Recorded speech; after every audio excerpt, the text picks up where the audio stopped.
They say your life flashes before your eyes before you die. They're wrong. You just see the beginning of the end. For me, it began with a cheap, store-bought cake and a lie wrapped in a blood-red ribbon. My son wanted my house. His wife wanted my life. They got their wish, just not in the way they planned. What they didn't know is that the walls of this house have ears and a memory that goes back 60 years. They thought they were burying a secret, but all they did was plant a seed. And from the darkness, I'm about to watch it grow. If you want to see how a cage becomes a weapon, make sure you follow my story, like and share this video, and hit that notification bell. You won't want to miss how this ends. My name is Mia, and my story, the one that truly matters, began on my 78th birthday. The day started not with a bang, but with the deceptive quiet of a perfect Oregon morning. From the great room I could see Lake Oswego, a sheet of polished silver under a pale, expectant sky. The air in my house, a sprawling craftsman-style giant that my late husband Robert and I had poured our souls into, smelled of lemon oil and old books. It was the scent of my life, of stability, of every joy and every ghost I cherished. It was my sanctuary. I had no idea it was about to become my prison. The chime of the doorbell was too cheerful, an electronic little tune that felt like a lie before the door even opened. It was my son, David, and his wife, Ashley. David stood a step behind her, a habit he'd picked up over the years. He had my husband's height, but none of his presence. He was a man hollowed out by a quiet, persistent erosion I hadn't wanted to see. He held a square box from the grocery store bakery, the kind with a flimsy cellophane window showing a swirl of unnaturally white frosting. Ashley was the one who commanded the space. She swept in, all sharp angles and expensive perfume, her smile a masterpiece of cosmetic dentistry that never once touched the cold calculation in her eyes. Her life was a perfectly curated Instagram feed of brunch spots and boutique fitness classes, and she wore her ambition like a second skin. Today, her talons, as I privately called her long, pointed nails, were painted a slick, arterial red. "Happy birthday, Mia," she cooed, her voice a smooth, practiced melody. She leaned in to kiss the air beside my cheek, a gesture of intimacy that felt more like a territorial marking. 78. You don't look a day over 60. It was the kind of compliment that was also an assessment, a subtle cataloging of my perceived fragility. David gave me a brief, clumsy hug. "Happy birthday, Mom." He wouldn't meet my eyes. He was already looking past me, his gaze sweeping over the hand-carved mantelpiece, the built-in bookshelves heavy with a lifetime of reading, the wide plank floors that Robert had sanded and stained himself. He wasn't seeing a home, he was seeing an asset. We moved into the great room, the heart of the house. I offered them coffee, a reflexive gesture of hospitality that felt absurd under the weight of the unspoken tension. They sat on the custom-made sofa, the one Robert had commissioned for our 25th anniversary. Ashley ran a blood-red nail over the rich leather, a slow, appraising stroke. "We won't stay long," she said, setting a thick, leather-bound folder on the polished oak coffee table between us. The sound it made was dull and final. "We know you like your quiet, but we brought you a little something, more than just cake." David shifted beside her, his discomfort palpable. We've been thinking, Mom, about the future. Your legacy," Ashley added, her voice dropping into a tone of manufactured sincerity. "We want to make sure you're taken care of, that everything is secure." I looked at the folder. It was embossed with the name of a law firm I didn't recognize. A cold knot began to tighten in my stomach. This wasn't a birthday present. It was an agenda. I reached for it, my hand trembling slightly. Ashley slid it across the table with a practiced grace. "It's just some planning documents," she said, her tone breezy, as if discussing the weather. "You know, with the new 2025 tax laws, things can get so complicated with probate. It's a nightmare. We had our guy draw this up. It just simplifies things, protects the estate from the government." The estate. She didn't say, "your home." She said the estate. A clinical, detached term for the vessel of my entire adult life. I opened the folder. The paper inside was thick, expensive. The words swam before my eyes, a dense forest of legalese, but two phrases leaped out at me, stark and brutal. Quick claim deed, durable power of attorney. It wasn't a will. It wasn't a trust. It was a surrender. They wanted me to sign my house, my life, over to them, immediately. They wanted to strip me of my ownership, my autonomy, under the guise of savvy financial planning. The power of attorney was even worse. It was a leash, giving them control over every decision, every dollar, every last shred of my independence. My breath caught in my throat. I looked up from the papers, first at Ashley, whose serene mask was still perfectly in place, and then at David, my son. The boy I had taught to ride a bike on the very lawn that stretched out before the window. His eyes were pleading with me, a silent, desperate message. Just sign it, Mom. Please. Don't make this difficult. The silence in the room grew heavy, thick with the unsaid. The ticking of the grandfather clock in the hall, a sound that had always been a comfort, now felt like a countdown. No, I said. The word was quiet, but it landed in the center of the room like a stone. Ashley's smile didn't falter, but a flicker of something hard and impatient flashed in her eyes. Mia, I don't think you understand. This is for your own good. It's a standard procedure to protect family assets. This house is not a family asset, I replied, my voice gaining strength. I closed the folder and pushed it back across the table. It's my home. It was my husband's home. Every scratch on these floors, every nail in these walls, is a memory. This house is my life. It is not for sale, and it is not a gift to be signed away on a Tuesday. The air in the room didn't just turn cold, it turned to ice. The pretense shattered. Ashley's carefully constructed smile vanished, collapsing into a thin, venomous line. The blood-red nails tapped a staccato rhythm on the leather folder. Selfish, she hissed, the word a spray of venom. You are a selfish old woman. David flinched. Ashley, he began, his voice weak. No. David, she snapped, not even looking at him. Her eyes were locked on me, blazing with a fury that was shocking in its intensity. She needs to hear this, sitting here in this mausoleum, clinging to things. This house is worth millions. Millions. And you're just sitting in it. It's wasteful. It's pathological. The argument spiraled from there, a tornado of her resentment and my stunned disbelief. My refusal wasn't just a no. To her, it was a declaration of war. She stood up, pacing in front of the large picture window, her silhouette a dark, agitated shape against the serene lake. You don't even know what's best for you anymore, she spat, her voice rising. You could fall. You could leave the stove on. You're a danger to yourself, rattling around in this huge, empty place. We're trying to help you, to give you security. Security? I stood up, my own anger finally rising to meet hers. You call stripping me of my home and my rights security?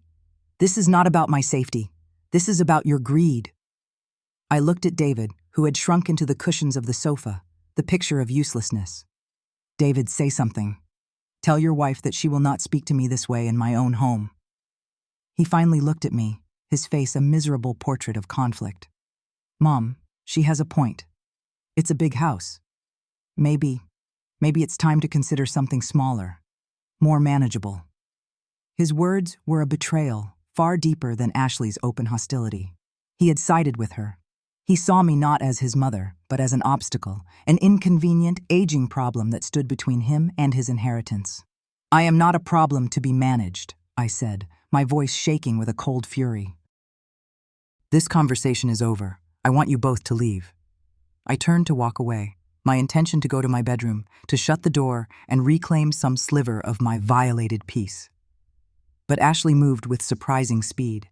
She stepped in front of me, blocking my path to the hallway. We're not leaving, she said, her voice low and menacing. We're going to see this through.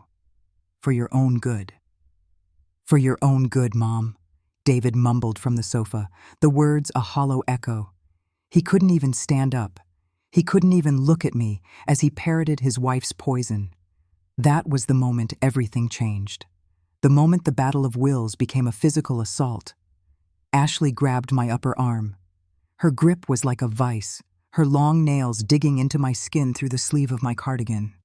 I was shocked by her strength, the raw, wiry power in her hand. She wasn't coaxing me, she was forcing me. Panic, cold and sharp, pierced through my anger. This was wrong. This was a nightmare. "Let go of me," I said, trying to pull my arm away, but she held fast.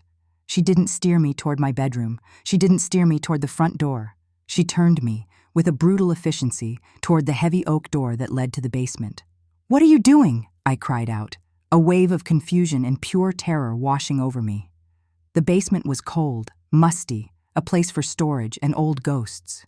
Robert had always meant to finish it, but he never had. "We're just going to give you some time to cool off," Ashley said, her voice a chillingly calm murmur right next to my ear. "Some time to think about your decision, to be more reasonable." We reached the top of the basement stairs. They were steep, narrow, and uncarpeted. I dug my heels in, resisting, my heart hammering against my ribs. "David!" I screamed his name, a desperate final appeal. He was on his feet now, but he just stood there, frozen, by the coffee table, a spectator to his mother's abduction.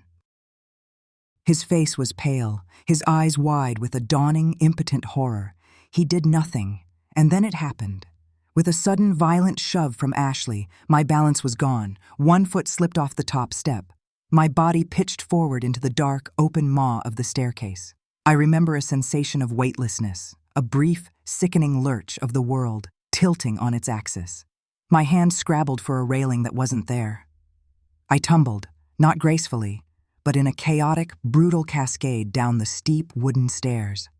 My body was a collection of impacts. My shoulders slammed against the rough plaster wall. My head glanced off a wooden tread with a sickening thud. I landed in a crumpled heap on the cold, unforgiving concrete floor at the bottom. A sound, a guttural cry of agony, was torn from my lungs. It was a sound I didn't recognize as my own. A sharp, incandescent bolt of pain shot through my left hip. It wasn't a dull ache. It was a blinding, screaming fire that eclipsed everything else. For a moment, I couldn't breathe, couldn't think. There was only the white-hot noise of the pain. Through the haze, before I could even begin to process what had happened, I heard a sound from above. The heavy oak door, which I had left ajar, slammed shut. The sound was a deafening boom that echoed in the cavernous dark space around me, shaking the very dust from the air. It plunged the basement into near-total blackness, the only light a faint, mocking sliver under the door. Then came the final, unmistakable sound. A sound that sealed my fate more completely than any legal document ever could. The metallic, grinding scrape of the deadbolt sliding into its housing. A click. Loud. Final. Absolute. The sound of my world ending. The sound of my new life beginning. I lay on the cold concrete, my hip shattered, the darkness pressing in on me like a physical weight. I was a prisoner in my own home on my 78th birthday, and the people who had put me here were my own flesh and blood. The silence that followed was the most terrifying sound of all. The first sensation was not the splintering pain in my hip, but the sudden, shocking impact of the final step. The hard concrete floor of the basement met my body with a blunt, unforgiving thud. For a moment, there was only the ringing in my ears and the taste of dust and copper in my mouth. Then came the pain, a white-hot bloom that started in my hip and radiated through my entire left side. Above me, the basement door, my door, slammed shut. The sound was deafeningly final. I heard the deadbolt, heavy and metallic, slide into place. A sound I had heard 1,000 times from the other side, a sound of security, of home. Now, it was the sound of a cage being locked. The first few days, or what I assumed were days, bled into one another in a haze of agony and darkness. The basement wasn't completely black. A single grime-covered window high on the wall let in a sliver of weak gray light that did little more than illuminate the dust motes dancing in the stale air. It was a vast space, a catacomb of my own life. Furniture I no longer had room for stood in silent, shrouded gatherings, their white sheets making them look like a congress of ghosts. In one corner, there were boxes of old toys, Leo's forgotten childhood. In another, my late husband's workbench, his tools laid out as if he'd just stepped away for a moment, a fine layer of rust creeping over the steel. The air was thick with the scent of damp earth, mildew, and something else, the smell of forgetting. Once a day, the bolt would grind open. I learned to listen for the scrape of Ashley's shoes on the linoleum floor of the kitchen above, the signal that my ration was coming. The door would open just a crack, never enough to see her face, and a plastic tray would be placed on the top step. Then the door would slam, the bolt would shoot home, and silence would descend again. On the tray, there was always a bowl of thin, lukewarm soup that tasted of salt and nothing else, a single piece of stale bread, hard enough to be a weapon, and a plastic bottle of water. It was sustenance as an insult. It was just enough to keep me alive, but never enough to let me forget I was starving. She never spoke a word, not one. The silence was part of the cruelty, a way of telling me I no longer existed, that I wasn't even worthy of a syllable. In the beginning, I screamed.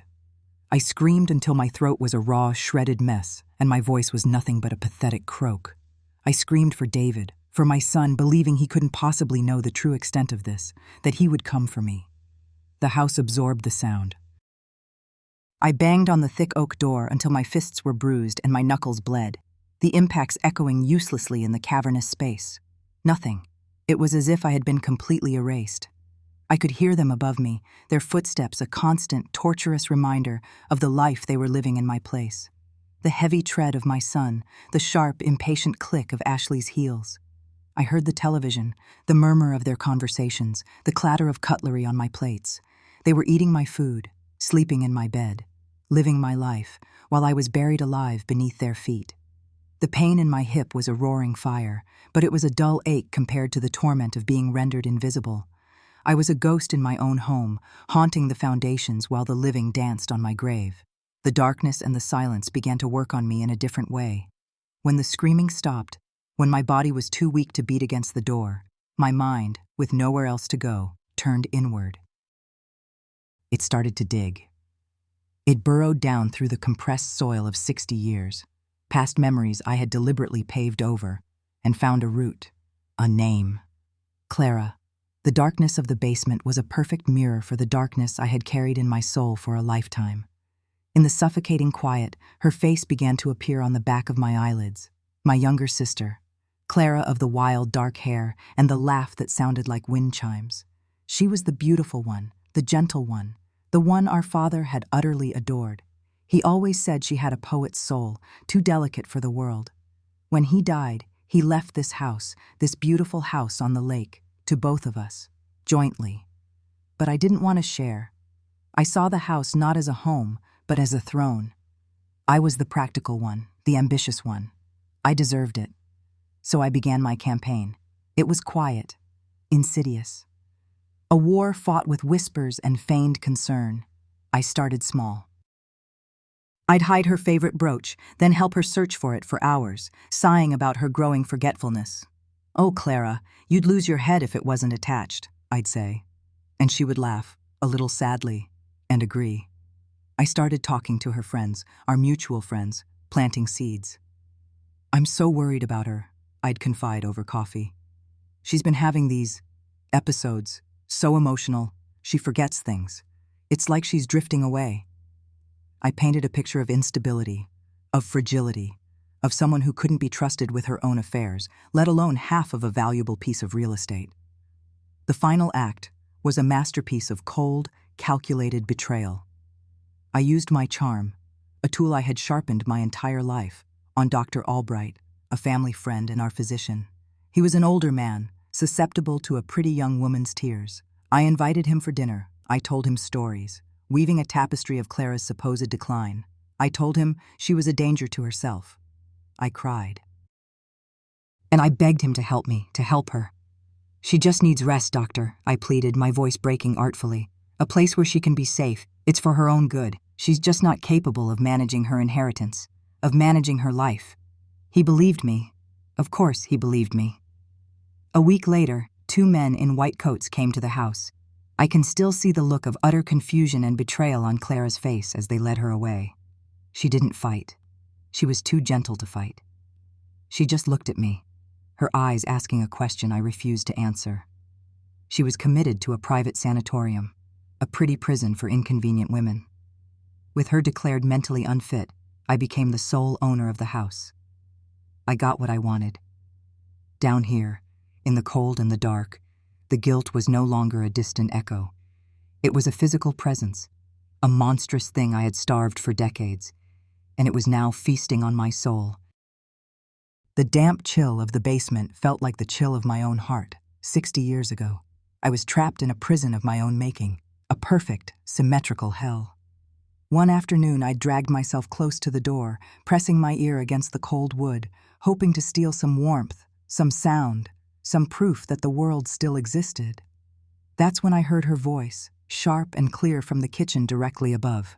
It was Ashley, on her phone, and she was laughing, a light, carefree sound that sent a shard of ice through my chest. "I know, Mom. It's wild, isn't it?" she said. "But she's finally settled. Yeah, she's in her rest home now. Honestly, it's for the best. She was getting to be a real danger to herself, just completely out of it." My breath caught in my throat. Rest home. Danger to herself. The words were familiar, chillingly so. But it was the next phrase that felt like a physical blow, like Ashley had reached through the floor and slapped me. "It's for her own good," she said, her voice dripping with a satisfaction that made my skin crawl. For her own good. The exact words. The very same justification I had polished and presented to Dr. Albright, to our friends, to myself. The lie I had used to steal my sister's life. The air was knocked from my lungs. The past wasn't just echoing, it was being reenacted, with me in the starring role of the victim. My head spun. Was this some kind of cosmic joke? A punishment delivered with a precision that was too perfect to be a coincidence? Then she said something else. Something that made the blood in my veins turn to ice. "It's exactly like you always said happened to your best friend, Aunt Carol," Ashley continued, her voice lowering slightly, conspiratorially. "Remember what happened to her friend, Clara. Poetic justice, isn't it?" The world tilted and fell away. Aunt Carol. Her mother. Her mother's best friend was Clara. My Clara. My sister. It wasn't about greed, not just about greed. This was a vendetta. This was a meticulously planned, generational revenge plot. Ashley had sought out my son. She had married into my family, wormed her way into my life, smiled at my dinner table, all while nursing a 60-year-old grudge on behalf of her mother. She wasn't just taking my house, she was taking my life, piece by piece, in a macabre reenactment of my own original sin. The woman upstairs wasn't just my daughter-in-law. She was the ghost of my past, returned to collect a debt I had long forgotten I owed. And my son, my David, he was her willing accomplice. The realization hit me with the force of a physical collapse. I wasn't just a prisoner. I was the centerpiece of a diabolical work of art. Despair became a tangible thing, a heavy, suffocating shroud that settled over me. What hope was there? They had thought of everything. My betrayal of Clara was a secret I had buried so deep I had almost convinced myself it never happened. Now, it was the very weapon being used to destroy me. I was trapped, not just in a basement, but in the gears of a terrible, grinding justice. I curled into a ball on the cold floor, the pain in my hip a distant drumbeat against the roaring in my head. It was over. Then I heard it. A new sound. Footsteps on the stairs leading down from the main floor to the kitchen. Heavier than Ashley's, but lighter, quicker than David's. A young person's tread. "Mom? Dad?"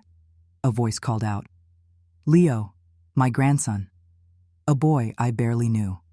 He was 19, a creature of the digital age, more comfortable with his online friends on Twitch and the glowing world inside his computer than with his own family.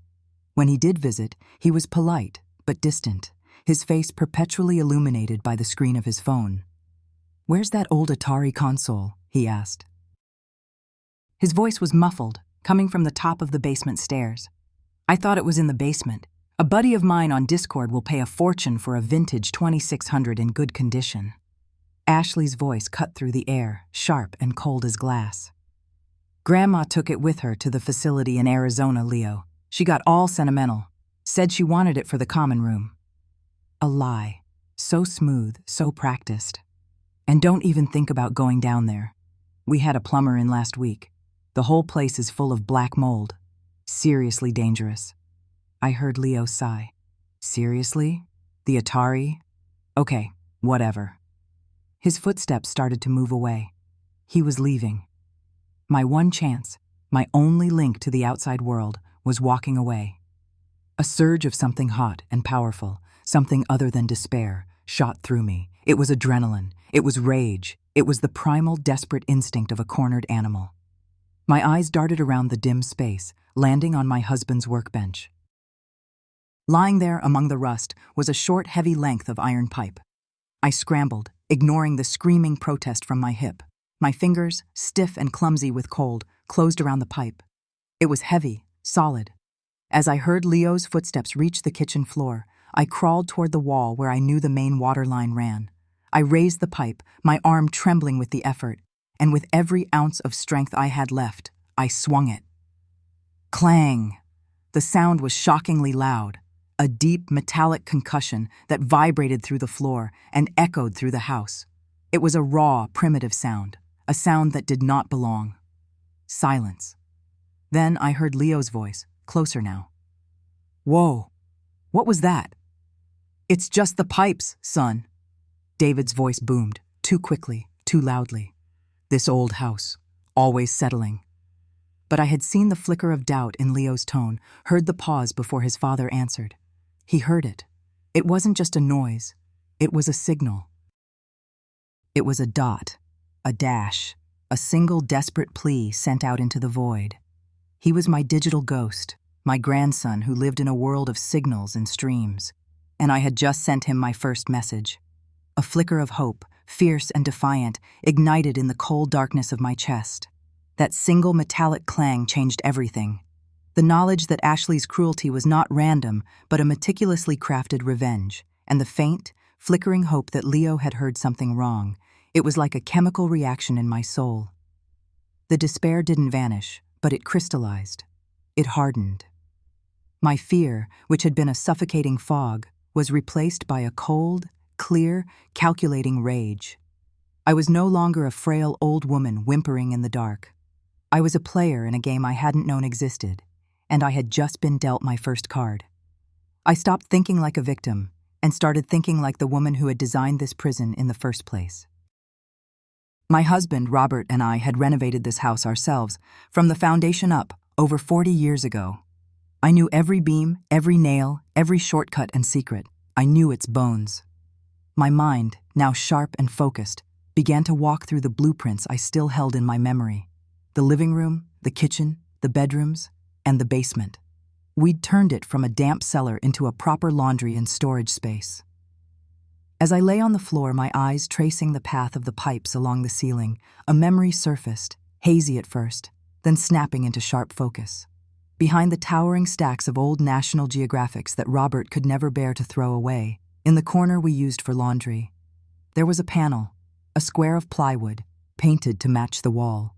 I'd always thought it was an access panel for the plumbing, but it wasn't. It was older. It was the sealed-off shaft of an old dumbwaiter.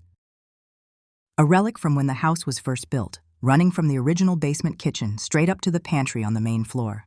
We'd sealed it off during the renovation, deemed it unnecessary, a waste of space. My heart began to pound, a slow, steady drumbeat of purpose. I pushed myself up, my hips screaming in protest, but the fire of my anger was a more potent anesthetic than any drug. I limped to the corner, my hands shaking, not from weakness, but from anticipation. I began pulling at the magazines, their glossy covers depicting a world I was no longer part of. They were heavy, awkward, but I clawed them aside, driven by this singular, electrifying idea. There it was, a faint square outline in the drywall, exactly where I remembered it. The paint was cracked around the edges. My fingers, stiff and sore, dug into the seam. I pulled. Nothing. It was stuck fast, sealed by decades of paint and humidity. I looked around wildly. On Robert's workbench, I saw it. A paint scraper, its edge still sharp. I grabbed it, hobbled back, and began to work the blade into the crack, chipping away at the seal. It was slow, agonizing work. Flakes of old paint and plaster rained down on me. My muscles ached. But with every chip, I felt a surge of power. I was not breaking out of my prison. I was breaking into theirs. Finally, with a groan of warped wood, the panel came loose in my hands. I peered into the darkness behind it. A square black shaft, no more than 2 feet wide, shot straight up into the ceiling. It was too small for me to ever dream of climbing, a black throat leading upwards. But it was an open channel, a direct, unfiltered line from my tomb to their inner sanctum, the back of the pantry, a place of constant traffic, a place where they would feel safe to talk. I pressed my ear to the opening. The acoustics were perfect. The shaft acted like a natural amplifier. I could hear the hum of the refrigerator in the kitchen, the soft click of a cabinet door, and then voices. Their voices, clear as if they were standing right next to me. "Don't know, David, he's asking questions," Ashley was saying, her voice a low hiss. That noise was not the pipes. He's not an idiot. "He's a kid obsessed with video games," David replied, his voice weary. "He'll forget about it. We just need to hold on a little longer." George, the lawyer, called again today. "What did you tell him?" "Same thing. That you have power of attorney, that she's happy in Arizona, and that he's not to contact us again. We need to get this house listed on Zillow by the end of the month. The market is hot right now. We can't let this drag out." I leaned my head against the cool, musty wood of the shaft, a grim smile touching my lips for the first time in what felt like an eternity. Zillow, power of attorney. They were laying out their entire strategy for me. I could hear their lies, their plans, their anxieties. I could hear them craft the posts for Facebook, describing my peaceful retreat and how much I was enjoying the desert sun. They thought they had erased me, but they had inadvertently given me a front-row seat to their conspiracy. The architect's flaw had become my greatest weapon. They had locked me in the foundation of the house, forgetting that the foundation hears everything. I was no longer just the ghost in the machine. I was the operator, listening, waiting, and for the first time since that door slammed shut, I began to plan. The dumbwaiter shaft was my confessional, my oracle, my ear to the world, a dark, dusty throat running through the bones of the house. From its base, in the damp chill of the cellar, I could hear the echoes of the life they were living above me, the life they had stolen. I learned the rhythm of their days. The aggressive chop of Ashley's knife on the kitchen island in the morning, the hollow sound of David's briefcase hitting the hall table in the evening, the murmur of the television, a phantom soundtrack to a life I was no longer in. But it was the changes in that rhythm that became my focus, the small breaks in their smug routine. That's where I knew my hope lived, and it lived in the voice of my grandson, Leo. He was 19, all lanky limbs and a healthy teenage disrespect for authority that I had once found exhausting and now saw as my only salvation. The first tremor came on a Tuesday. I remember because the watery soup Ashley had left on the top step tasted vaguely of week-old fish.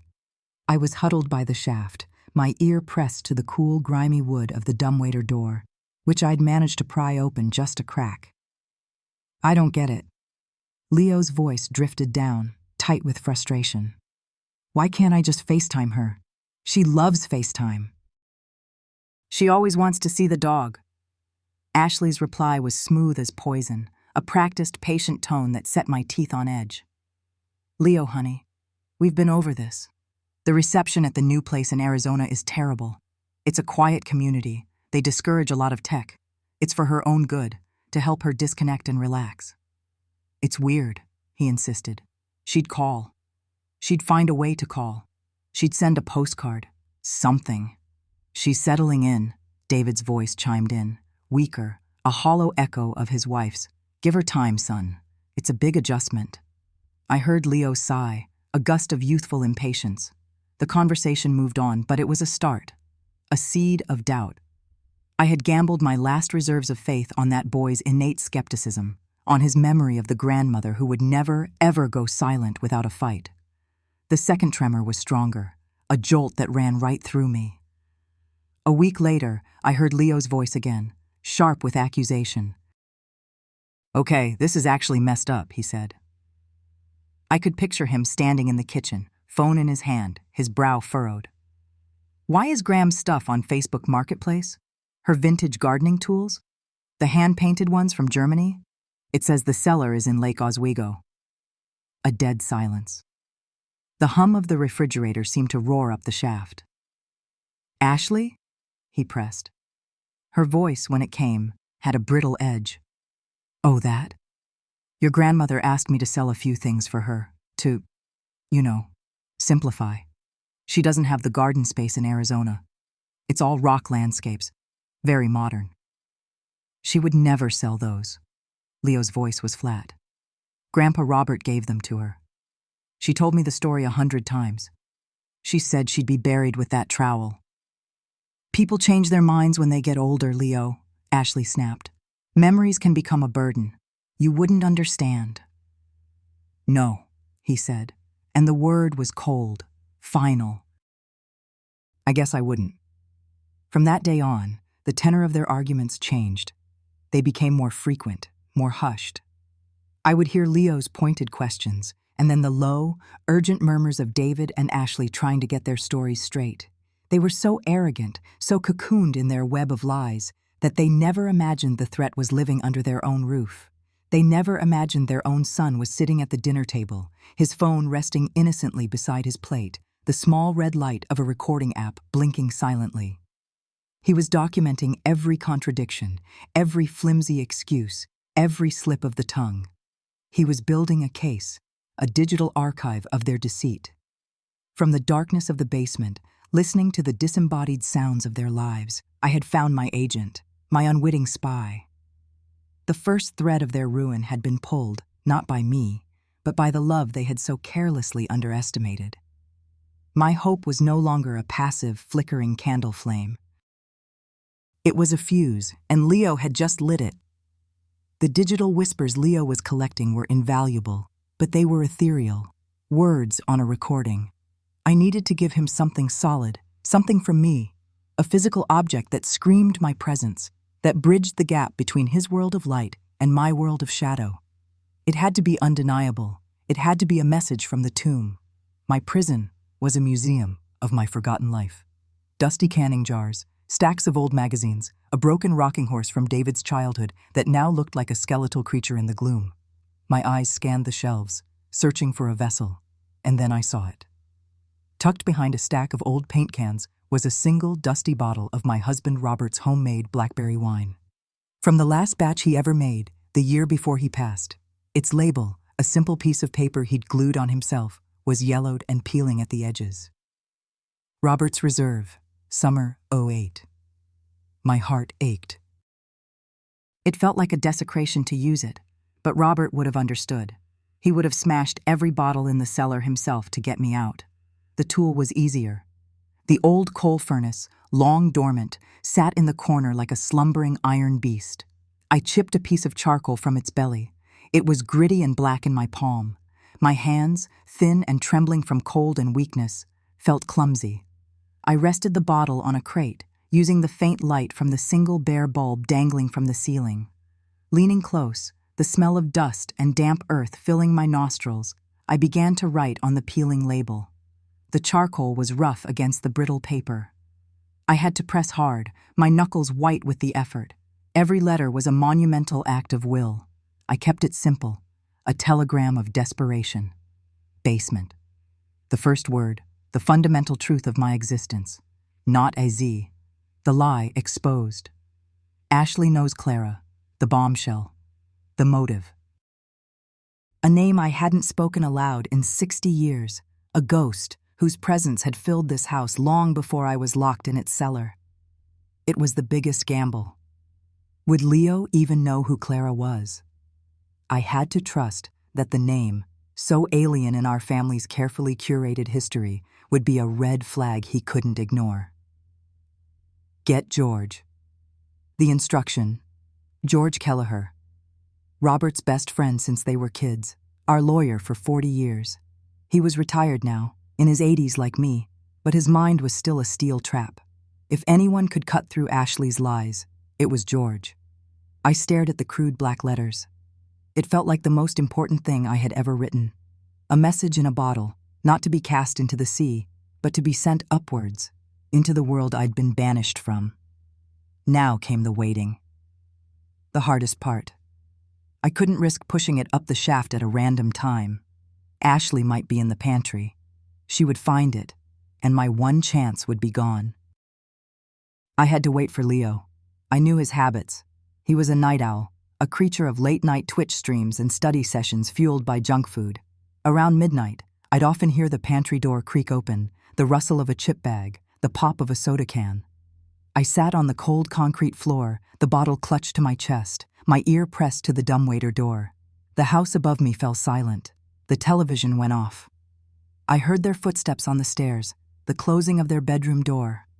And then, hours of silence. My hope began to fray. Maybe he wasn't hungry tonight. Maybe he was already asleep.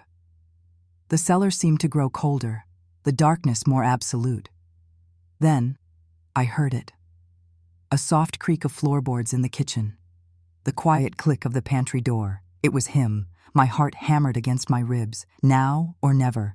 I scrambled to my feet, my hips screaming in protest. I shoved the bottle into the dumbwaiter box. It was a tight fit. I put my hands underneath it and pushed. All my strength, all my desperation, all my hope went into that single, upward shove. My muscles burned. Dust and grime rained down on my face. The bottle scraped against the wooden sides of the shaft. For a terrifying second, I thought it was stuck. I gave it one last guttural heave. It moved. It clattered and scraped its way up the dark passage, a sound that seemed deafening in the silent house. It came to a halt with a muffled thud. It was there. Inside the pantry cabinet. I collapsed back onto the floor, panting, my body screaming. I had done it. My message was delivered.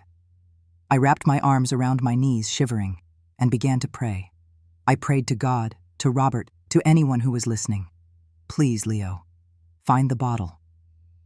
The silence that followed was the most agonizing of my life. For 2 full days, the dumbwaiter shaft was a dead channel. I heard nothing but the usual taunting sounds of their domestic life. The blender whirring, David whistling off key as he made coffee, not a word about the bottle. My spirit began to wither. Had Ashley found it? Had she seen it, smirked, and simply thrown it in the trash, my desperate plea lost forever? Or worse, had Leo found it and dismissed it as a prank, a relic from a previous owner, just another piece of junk in an old house? The despair was a physical weight, pressing me down, making it hard to breathe. I had used my last reserves of strength on a foolish, desperate gamble, and I had lost. I was huddled in my corner, chewing on a piece of stale bread, when the silence was shattered. It wasn't a word. It was a sound from directly above me. A sharp clatter, the sound of glass hitting a wooden shelf, followed by a muffled, "What the?" Leo. He was in the pantry. I scrambled to the dumbwaiter, my heart a wild bird in my chest. I pressed my ear to the crack. I heard the rustle of the bottle being picked up. And then, a sharp, horrified gasp that was carried down the shaft like an electric shock. It was a sound of pure, dawning horror. He had found it. He had read it. I heard his footsteps, quick and panicked, moving out of the kitchen, a door closing. Silence again, but this time it was different. It wasn't an empty silence. It was a silence filled with action, with consequence. My spy had his orders. The next sound I heard, perhaps an hour later, was Ashley's voice, dripping with saccharine sweetness. It was her telephone voice. She was in the kitchen, pacing. "George, what a surprise to hear from you," she said. A wave of nausea and triumph washed over me. Leo had done it. He'd called George. There was a long pause. I imagined George's calm, steady voice on the other end, asking his questions. Ashley's tone sharpened. "My mother-in-law, George, she's fine. She's in Arizona. I told you that. Leo must be confused. He gets these ideas." He's very emotional about his grandmother. Another pause. George must have been persistent. A wellness check? Ashley laughed, a sound like splintering ice. That is absolutely unnecessary and, frankly, insulting. I am her primary caregiver. In fact, I have her durable power of attorney right here, signed and notarized last month. It gives me complete control over her affairs and medical decisions. She knew her mind was beginning to slip, and she wanted me to protect her. My blood ran cold. A forgery. Of course. She was smart. I had to give her that. She had anticipated every angle. Frankly, George, Mia has been suffering from dementia-fueled paranoia for some time. Ashley's voice was now cold, clinical, a weapon. She has episodes where she believes she's being held captive. It's a textbook symptom. Her doctor can confirm her diagnosis. You are a retired man, and I appreciate your concern, but this is a private family matter. If you or your young informant attempt to contact us or harass us again, I will have no choice but to file for a restraining order. Am I making myself clear? She was using the law as her shield. She was painting me as a crazy old woman, the exact same script I had used against Clara 60 years ago. The irony was a bitter acid in my throat. She was twisting my desperation into a symptom of the very illness she'd invented to imprison me. For a moment, my hope faltered. She was too good at this. She had built a fortress of lies, and I had only managed to hand my grandson a single crude stone to throw against its walls. George was a bulldog. I knew that about him. Once he got his teeth into something, he didn't let go. Robert used to say that trying to talk George out of a legal opinion was like trying to baptize a cat. It was messy, and you'd only end up getting scratched. Ashley may have won the phone call, but I knew she hadn't won the war. She had underestimated her opponent. She saw an old, retired man. I knew he was a sleeping giant she had just prodded with a very sharp stick. The house grew tense. The air upstairs, which I could only sense through the sounds that drifted down, was thick with suspicion. David and Ashley argued in low, frantic whispers I couldn't quite decipher. They knew something was wrong. They knew their perfect crime had sprung a leak. George didn't play Ashley's game. He didn't file a counterpetition. He didn't engage in a legal tit-for-tat over a forged document. Armed with Leo's secret recordings, a chronicle of lies and contradictions, and my desperate, charcoal-scrawled note, he did something brilliant. He sidestepped the civil courts entirely. He went to the Lake Oswego Police Department and framed it not as a property dispute, but as a potential kidnapping and elder abuse case. He wasn't a lawyer fighting a power of attorney. He was a concerned citizen demanding a wellness check on a vulnerable senior who had mysteriously vanished, whose grandson was providing disturbing evidence of foul play. I knew none of this. All I knew was the waiting. Then, on a Thursday afternoon, the routine was broken by a sound that made my heart stop. The doorbell. It wasn't a delivery. It wasn't a friend. It was a firm, authoritative, two-tone chime that echoed through the entire house. I heard the shuffle of David's feet in the entryway. I heard Ashley's hissed whisper from the kitchen. Get rid of them, whoever it is.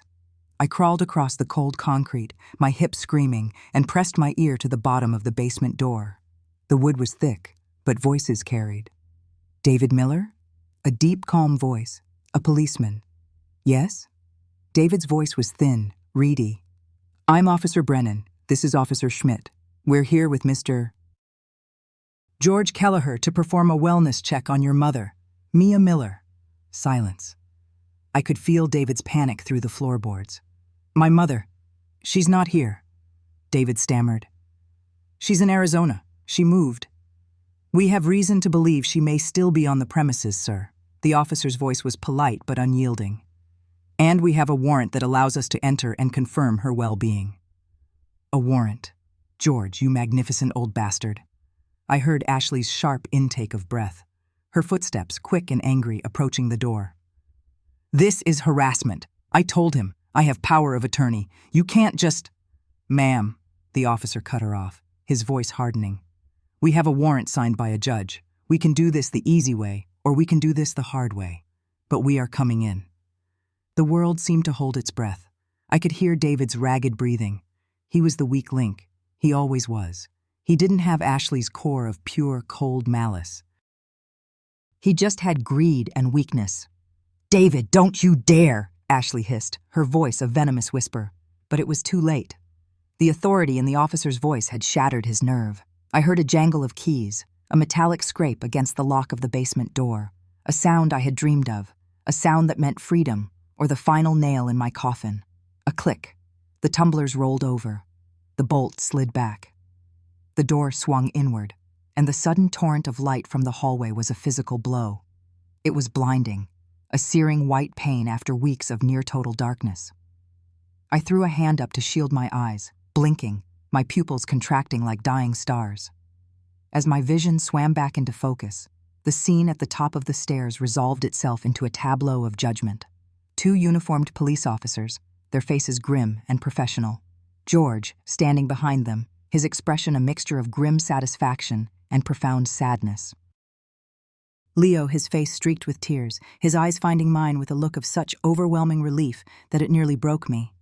And in front of them, David, his face ashen, a mask of pure, horrified guilt. Beside him stood Ashley. Her carefully constructed facade of the concerned, capable daughter-in-law had been incinerated. All that was left was a rictus of pure, cornered fury. Her eyes, wild and hateful, locked onto me, a crumpled figure on the dusty concrete floor, blinking in the sudden, merciless light. Her composure didn't just crack, it exploded. "She's not the victim here," she shrieked, her voice echoing in the sudden silence. She pointed a trembling finger at me. "She's a monster. You want to know what this is about? Ask her. Ask her what she did to get this house in the first place." David's head whipped around to stare at her, his eyes wide with confusion.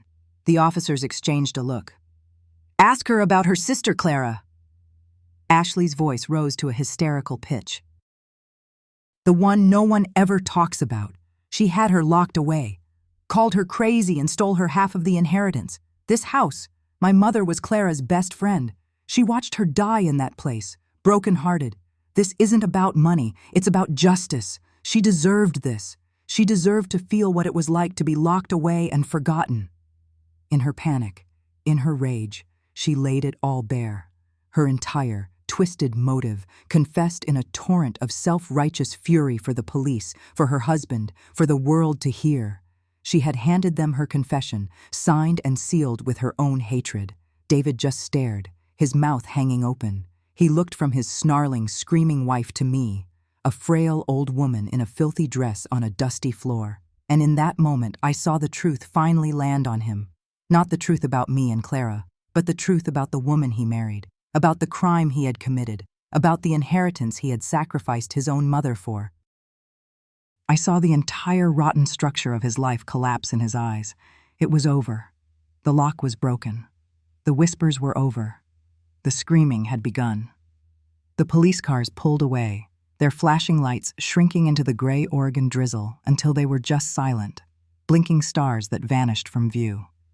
The house fell into a profound quiet. It wasn't the peaceful silence I had once cherished. It was a hollow, ringing emptiness, the kind that follows a sonic boom. The air still vibrated with the echoes of shouts, of accusations, of the metallic click of handcuffs. George, my late husband's lawyer and friend, stood in the foyer, his overcoat still damp, his face a mask of tired concern. Leo was beside me, his hand a warm, steady pressure on my arm, the only anchor in the disorienting calm. He didn't speak. He just stood there, a silent sentinel, his presence a testament to a loyalty I thought had vanished from the world. The house, my gilded cage, and my tomb felt vast and alien. Every object, the grandfather clock in the hall, the landscape paintings on the wall, the worn Persian rug under my feet, seemed to be holding its breath. They were witnesses. And now, they were waiting for the verdict, not from a court of law, but from me. My revenge was never going to be found in a witness stand. It wasn't about seeing David and Ashley in orange jumpsuits, their faces plastered across the local news feed on TikTok. That was their story, their consequence. Mine was older, deeper, a root that had twisted its way through 60 years of my soul. The justice I sought was for a ghost only I could see. A few days later, I sat in a sterile, climate-controlled office that smelled of weak coffee and industrial carpet cleaner. The district attorney, A woman named Ms. Chen was sharp, professional, her eyes holding a mixture of practiced sympathy and legal analysis. George sat beside me, a bastion of quiet support, his leather briefcase resting by his chair like a sleeping dog. He had already briefed her on the basics: the imprisonment, the neglect, the coercion. Miss Daze Chen slid a file across the polished table. "Mrs. Sterling," she began, her voice even, "we have more than enough to proceed with multiple felony charges: elder abuse, kidnapping, unlawful imprisonment. Your testimony will be crucial. We just need to take your official statement detailing the events of the past few weeks." I looked at the file, at the neat, typed label with my name on it. I felt a strange detachment, as if she were talking about someone else, some poor, helpless old woman I might read about online. I pushed the file gently back toward her. "Thank you, Ms. Chen," I said, my voice clearer and stronger than I had expected. "But that's not what I'm here to talk about." A flicker of confusion crossed her face. George shifted slightly, but he remained silent. He knew what was coming. We had discussed it the night before, his initial protests softening into a grudging, weary understanding.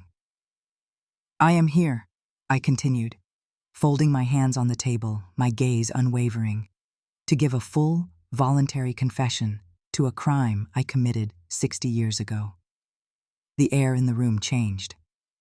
The professional sympathy in Ms. Dun Chen's eyes vanished, replaced by a guarded, intense curiosity. She leaned forward.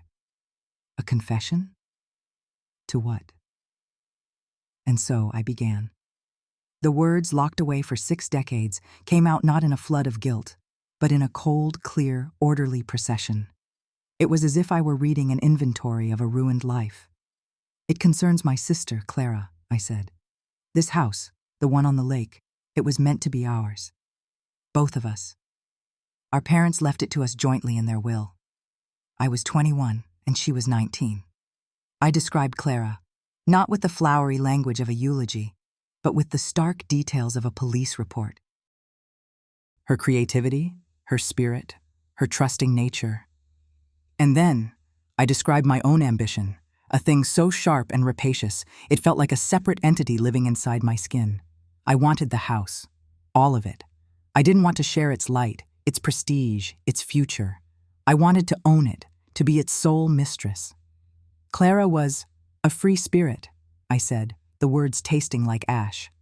In today's world, she might have had an Instagram account with 1 million followers, a channel on Twitch where she painted and people just watched, mesmerized. She was vibrant. But 60 years ago, that vibrancy was easy to mislabel. I started the whispers myself, quietly at first. A word to a family friend here, a concerned comment to an uncle there. "Clara seems so emotional lately. I'm worried she's not sleeping. She talks about these wild, impossible dreams as if they're real." I detailed the campaign, the insidious, patient architecture of lies. I explained how I collected her eccentricities, her love for walking barefoot in the rain, her habit of talking to the birds by the lake, her passionate, sometimes naive, political opinions, and reframed them as evidence of instability. I leveraged the patriarchal assumptions of the era, the ease with which a woman's passion could be dismissed as hysteria. The key, I told Ms. Chen, my voice as steady as a surgeon's hand, was Dr. Alistair Finch. He was an old family friend, respected, and frankly, a man who believed a woman's place was in the home, not in charge of a significant estate. I went to him in tears. I performed the role of the devoted, terrified older sister. I told him I found Clara weeping in the garden, convinced the trees were telling her secrets. I told him she was forgetting to eat, that she was planning to sell her half of the house to a commune she'd met. All lies, every single word. I could see Mrs. Chen taking notes, her pen scratching against the legal pad, the only sound in the room besides my voice. I didn't look at George. I couldn't. I kept my eyes on the blank wall behind the DA, picturing it as a cinema screen, projecting the scenes from my memory.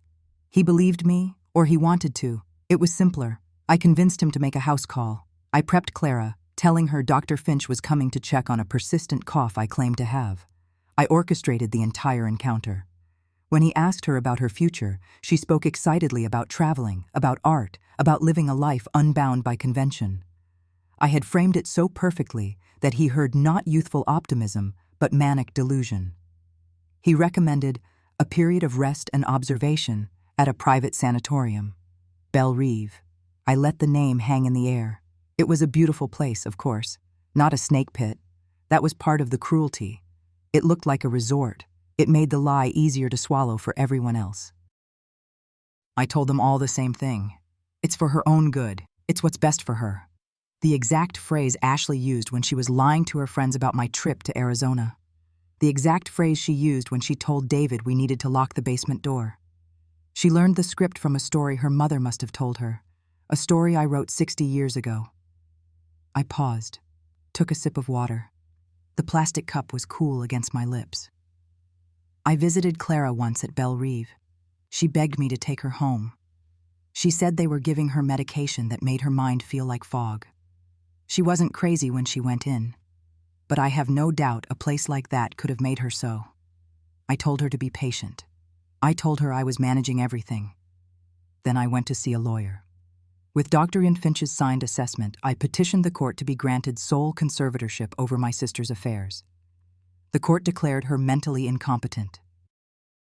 I became the legal administrator of her half of the estate. A year later, I sold her shares to myself for a fraction of their value, using her own money to do it, and legally, the house became mine. She never got out. She died in that place 8 years later. The official cause was pneumonia. I believe the real cause was a broken heart. The confession was complete. The room was silent. I had laid the bones of my crime out on that polished table, and they were stark and white and undeniable.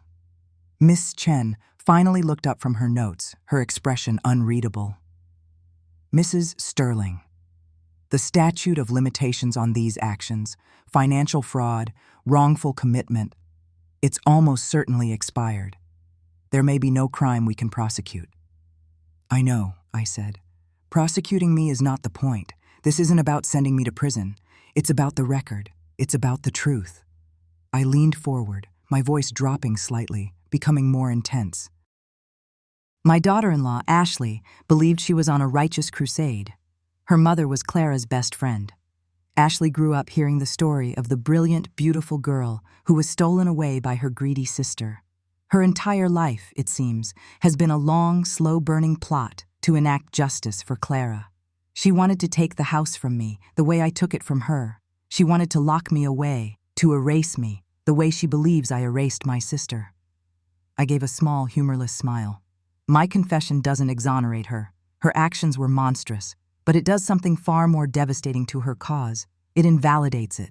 It reframes her grand quest for justice for what it truly was, a petty, cruel, and pathetic echo of a far greater crime.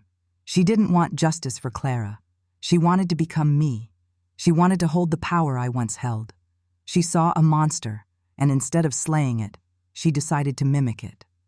I sat back, feeling a profound sense of release. It was as if a heavy, iron cloak I had been wearing for 60 years had finally been unclasped and slid from my shoulders. The narrative was no longer hers.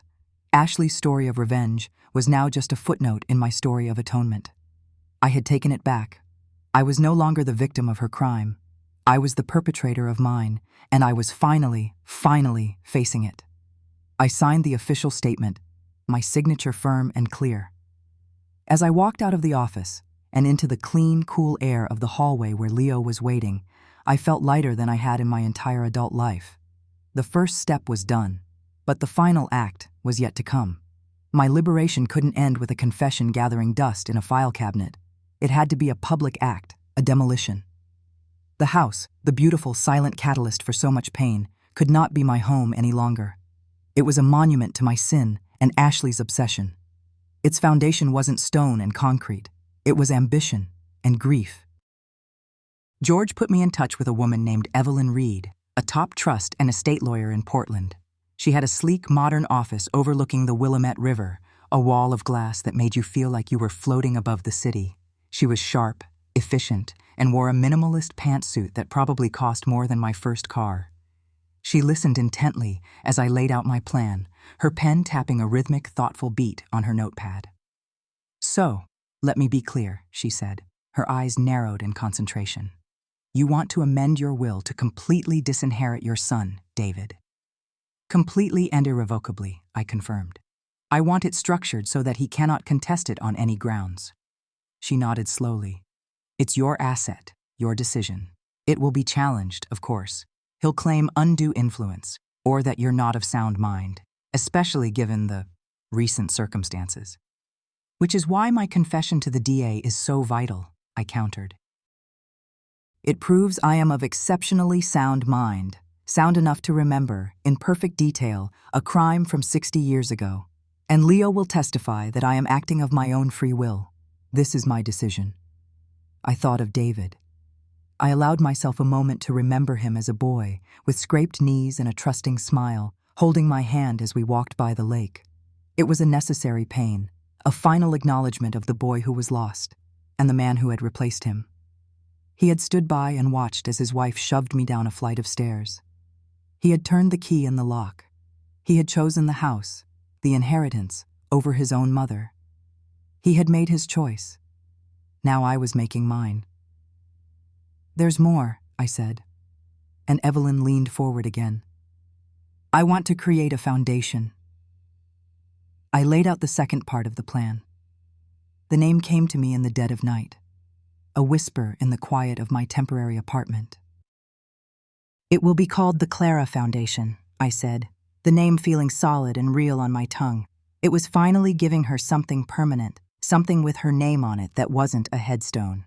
"The mission," I continued, "will be to provide legal and financial aid to victims of intra-family property theft and psychological abuse, for people manipulated out of their homes by their own blood, for people who are told they're crazy so someone else can steal their future."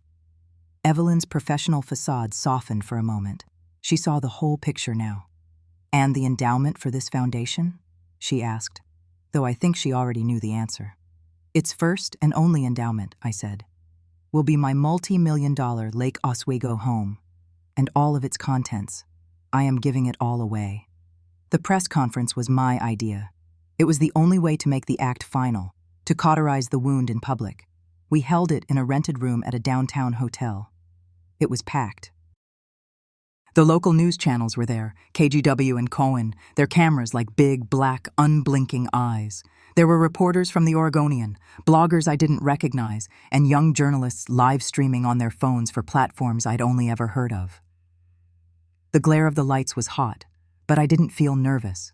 I felt calm. Leo stood just to my left, a quiet pillar of support. He wore a dark suit, looking older than his 19 years. His presence a silent rebuke to his parents. I walked to the podium. I didn't read from a script. I had lived this script. "Good morning," I began, my voice carrying clearly through the microphone. "My name is Mia Sterling. Many of you are here because of a recent and painful family matter that has become public record. I am not here to discuss the charges against my son and daughter-in-law. The legal system will run its course. I am here to talk about a house." A quiet murmur went through the room. "It's a beautiful house, on a lake. It has been the center of my life for over 60 years. But houses are more than just wood and stone. They are containers for our stories. And the story of this house has been one of great pain. It was built on a foundation of love, but it became a prison. First for my beloved sister, Clara, and then much later for me. Its story cannot be allowed to end in bitterness, greed, and revenge. It must end in redemption." I paused, letting the words sink in. "That is why, effective today, I have placed the house and all of my assets into a charitable trust. I am announcing the formation of the Clara Foundation." I outlined its mission, my voice steady. "The foundation will be dedicated to fighting the kind of silent, insidious abuse that happens behind closed doors, often perpetrated by those we are supposed to trust the most. Then, the final blow. The one aimed not with anger, but with the cold, clean precision of consequence.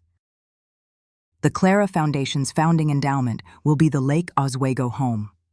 I am giving it all away, Its value will now be used to protect others, not to enrich one family. It will become a house of atonement. I finished my statement and simply said, "Thank you." I didn't take questions. I let Leo guide me away from the podium, through the storm of flashing cameras and shouted inquiries. We walked out into the cool Portland air, and for the first time, I felt the breeze on my face not as a prisoner, but as a free woman. That evening, in the small, clean, anonymous apartment Leo had helped me find, we watched the news. And there it was. A reporter ambushed David as he was leaving his lawyer's office. He looked haggard, his face pale and drawn. The reporter shoved a microphone in his face. "Mr. Sterling, your mother just held a press conference. She's giving the house away, all of it, to a new charity. Do you have any comment?" I watched the screen, my heart beating a slow, steady rhythm. I saw the confusion on David's face, then the slow dawning wave of comprehension that washed over him. It was like watching a building collapse in slow motion. The denial, the shock, the final, crushing realization. The color drained from his face. His mouth opened slightly. The inheritance, the prize. The entire reason he had sacrificed his mother, his morality, his soul, was gone. It had vanished into thin air, transformed into a legacy for a woman he'd never met. He had nothing. He turned away from the camera, his shoulders slumped in utter defeat. He hadn't just lost a house, he had lost the entire purpose of his betrayal. I clicked off the TV. The silence in my small living room was warm and peaceful. I looked around at the simple furniture, the bare walls waiting to be filled with new memories. I had nothing. A few changes of clothes, a handful of books, a framed photo of Leo. And it felt like everything. The ghosts were gone. The weight was lifted. I walked over to the window and looked out at the city lights, a constellation of possibilities. I am unburdened. My story, the one written in silence and pain for 60 years, is finally over. But I know, with a certainty that chills me, that so many other stories like it are just beginning, unfolding behind closed doors in quiet neighborhoods just like yours. The weapons aren't always fists. Sometimes they're whispers, legal documents, and the slow, steady erosion of a person's reality. So I ask you, as you listen to this, to think. Look around you, at your own families, at the stories you hear from friends. Have you ever seen a flicker of this kind of darkness? Have you ever felt that cold whisper of control disguised as concern? Let me know in the comments below. You don't need to share names or traumatic details. Just a simple, "I've seen it." If you've ever felt that chill. Because the first step to bringing these things into the light is knowing you are not alone in seeing them.